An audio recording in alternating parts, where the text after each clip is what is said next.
Assalamualaikum warahmatullahi wabarakatuh.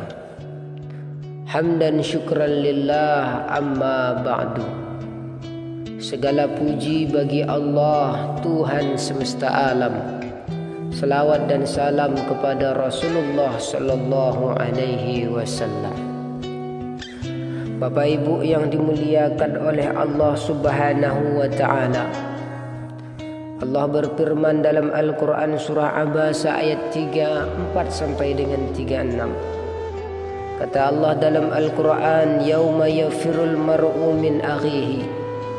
Pada hari itu manusia lari dari saudaranya. Wa ummihi wa abihi. Lari dari ibu dan ayahnya. Wa sahibatihi wa banihi. Dan mereka lari dari istri dan anak-anaknya.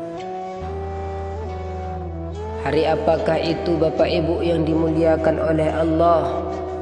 Tentu hari itu adalah di mana hari kita dibangkitkan oleh Allah Subhanahu wa taala dari alam kubur, mempertanggungjawabkan seluruh amal perbuatan-perbuatan kita. Hari itu merupakan hari yang sangat kacau, di mana banyak orang yang merasa kebingungan, merasa kehausan, merasa kepanasan, dan bahkan ada orang yang berenang tapi bukan karena air tapi dengan keringat saking panasnya pada hari itu. Dan pada hari itu Bapak Ibu yang dimuliakan oleh Allah Subhanahu wa taala, tidak ada lagi pertolongan, tidak ada lagi naungan kecuali naungan dari Allah Subhanahu wa taala. Maka pada hari itu ada beberapa orang yang mendapatkan naungan dari Allah Subhanahu wa taala, dan diantaranya ialah orang-orang yang hobi menginfakkan hartanya di jalan Allah Subhanahu wa taala. Ibu bapak yang dimuliakan oleh Allah Subhanahu wa taala, orang-orang yang hobi, orang-orang yang mau menginfakkan hartanya di jalan Allah Subhanahu wa taala. Kata Allah dalam Al-Quran surah Al-Baqarah ayat 261. Masalul ladzina yunfiquna amwalahum fi sabilillah kamasali habbatin ambatat sab'a sana bila fi kulli sumbulatin mi'atu habbah wallahu yudha'ifu liman yasha' wallahu wasi'un alim. Kata Allah dalam Al-Quran, perumpamaan nafkah yang dikeluarkan oleh orang-orang yang menafkahkan hartanya di jalan Allah.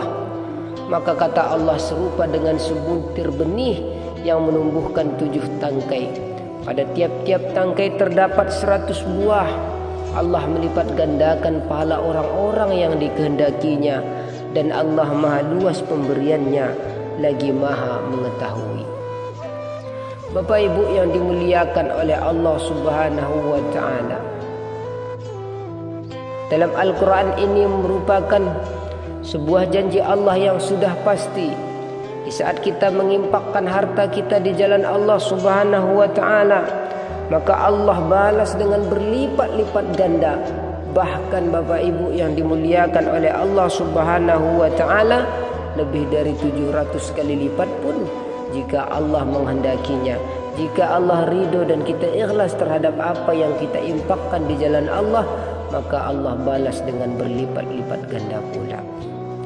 Ibu bapak yang dimuliakan oleh Allah Subhanahu wa taala, saya teringat sebuah kisah sahabat Nabi yang bernama Abu Dahdah radhiyallahu anhu. Ketika Abu Dahdah duduk bersama dengan baginda Rasulullah sallallahu alaihi wasallam, tiba-tiba datang seorang laki-laki mengadu kepada Rasulullah, "Ya Rasulullah, saya memiliki tetangga yang batas tanah kami ada satu pohon kurma miliknya. Tapi buah kurmanya ya Rasulullah selalu jatuh ke rumah kami." Bapak Ibu perlu kita ketahui, rumah orang miskin pada waktu itu tidak pakai atap. Artinya ketika jatuh buah kurma itu langsung ke rumahnya. "Ya Rasulullah, buah kurma itu selalu kami makan. Tapi apa kata pemiliknya, jangan engkau makan itu buah kurmaku, karena itu bukan hakmu. Ya Rasulullah, kami menganggap itu merupakan hak kami, karena kami juga merupakan seorang yang yatim. Mendengar aduan itu kepada Rasulullah, gemetarlah hati Rasulullah, sedihlah Rasulullah, karena Rasul juga seorang anak yatim piatu yang tahu bagaimana perasaan menjadi seorang yatim. Akhirnya Rasulullah memanggil pemilik kurma tersebut dan berkata kepadanya, "Fulan, infakkanlah pohon kurmamu yang satu buah itu kepada yatim ini." Dia menjawab, "Tidak ya Rasulullah. Kalau engkau tidak mau menginfakkannya, maka juallah kepadanya, wahai fulan." Seorang laki-laki itu juga tetap berkata, "Tidak ya Rasulullah." Yatim itu pun merasa kecewa karena urusannya pun belum selesai, walaupun sudah ditangani oleh baginda Rasulullah sallallahu alaihi wasallam. Maka laki-laki itu pun beranjak pergi. Akhirnya Rasul lagi berkata, "Wahai fulan, engkau infakkan pohon kurmamu itu, atau engkau jual pohon kurmamu kepada yatim ini, maka Allah ganti satu pohon kurma yang jika engkau berteduh di bawahnya, maka 100 tahun engkau tidak akan keluar dari naungannya." Subhanallah, maha suci Allah. Tapi apa yang dijawab oleh pemuda itu? "Ya Rasulullah, saya tidak mau menjual atau menginfakkannya." Ibu bapak yang dimuliakan oleh Allah Subhanahu wa taala, Abu Dahdah yang sedang bersama Rasulullah sallallahu alaihi wasallam tersebut mendengar cerita itu bertanya kepada Rasulullah, "Ya Rasulullah, andai kata aku bisa membeli pohon kurma yang satu milik fulan itu, kemudian kuberikan kepada yatim, apakah pahala yang apakah ganjaran yang engkau sampaikan itu berlaku kepada saya?" Maka dijawab oleh Rasul, "Berlaku wahai Abu Dahdah." Akhirnya Abu Dahdah pun langsung menjumpai seorang laki-laki itu dan berkata, "Fulan, apakah engkau mengenal aku?" Maka dia berkata, "Siapa yang tidak kenal engkau ya Abu Dahdah? Engkau adalah saudagar, engkau adalah orang yang sangat kaya raya." "Ya betul," kata Abu Dahdah, "aku memiliki pohon kurma di Madinah yang pohonnya berjumlah 600, dan bukan itu saja, buahnya sangat lebat, dan kurma terbaik di Madinah itu adalah kurma saya." "Apa maksudmu wahai Abu Dahdah menyampaikan hal itu kepadaku?" Kata Abu Dahdah, "Wahai fulan, maukah engkau memberikan satu pohon kurmamu itu kepadaku? Gantinya adalah 600 pohon kurmaku itu akan kuberikan kepadamu." Maka laki-laki itu berkata, "Ya Abu Dahdah, siapa yang tak mau begitu luasnya kurmamu itu?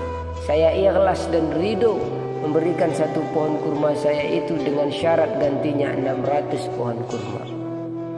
Alhasil akad pun setelah selesai, Abu Dahdah pun menjumpai Rasulullah. "Ya Rasulullah, saya telah mendapatkan satu pohon kurma itu ya Rasulullah, dan telah saya berikan kepada anak yatim."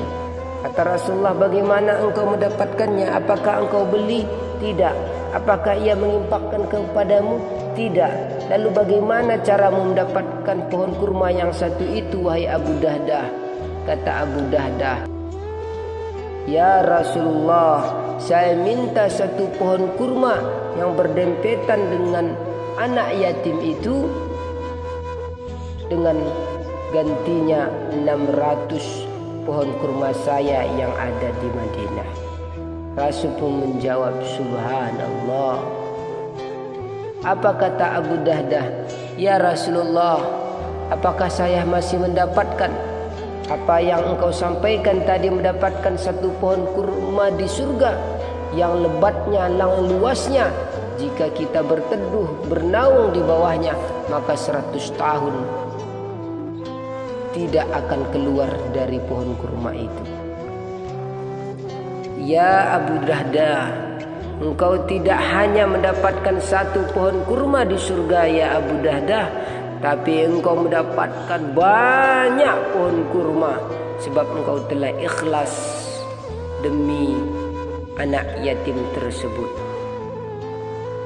Bapak Ibu yang dimuliakan oleh Allah Subhanahu wa taala, walaupun Abu Dahdah telah menginfakkan seluruh kebun kurmanya tersebut, tapi Rasul mendoakan Abu Dahdah agar mendapatkan keberkahan dan rezeki yang luas. Akhirnya harta Abu Dahdah bertambah dan terus bertambah. Begitulah keimanan para sahabat terdahulu, Bapak Ibu yang dimuliakan oleh Allah. Jika sudah dijanjikan oleh Allah, jika sudah disampaikan oleh baginda Rasulullah, mereka sungguh yakin dan cepat-cepat melaksanakannya. Mudah-mudahan tidak pun seperti iman para sahabat terdahulu, paling tidak setengah, seperempat atau sedikit saja pun tak harus mengimbangi kekuatan keimanan, ketakwaan para sahabat terdahulu, sehingga kita juga nantinya akan masuk surga bersama baginda Rasulullah sallallahu alaihi wasallam. Amin ya rabbal alamin.